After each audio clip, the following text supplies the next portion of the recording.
చాలా వేదన పడుతున్నాడు. ఒక రకంగా చెప్పాలంటే ఏడుస్తున్నాడు పౌలు గలతీ సంఘాన్ని చూసి. ఎందుకంటే వచ్చినప్పుడు ఎంత బాగుందో సంఘం, మరలా వచ్చి చూసేటప్పటికి మూలపాఠం తట్టు తిరిగిపోయారు. మీరు మరలా తిరగనేలా, మునుపటి వాళ్ళే మరలా వాటికి దాసులయ్యి ఉండగోరనేలా.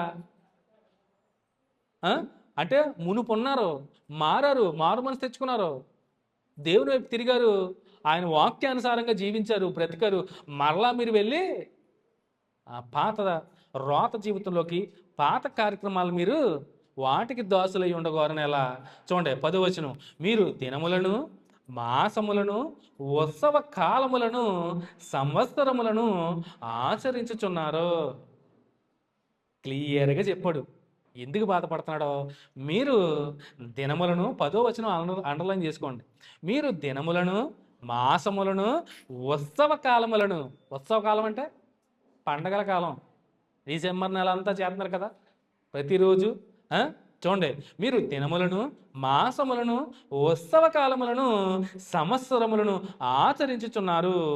మీ విషయమై నేను పడిన కష్టము వ్యర్థమైపోవునేమో అని మిమ్మల్ని గూర్చి భయపడుచున్నాను. ఇంకేం చెప్పగలరు? పౌలు ఇంకేం చెప్పగలరు చెప్పండి? భయపడుతున్నాడంట. ఎందుకు భయపడుతున్నాడు? మీరు దినాలు చేసేస్తున్నారు. దినాలంటే ఏ దినాలు? రోజుల్ని పండగల కింద చేసుకుని చేస్తున్నారు. రెండోది మాసములను చేస్తున్నారు, ఉత్సవ కాలములను చేస్తున్నారు, సంవత్సరములకు ఆచరించుచున్నారు, సంవత్సరములను ఆచరించుచున్నారు. నేను మీ విషయమై పడిన కష్టము వ్యర్థమైపోవునేమో అని నేను భయపడుచున్నాను.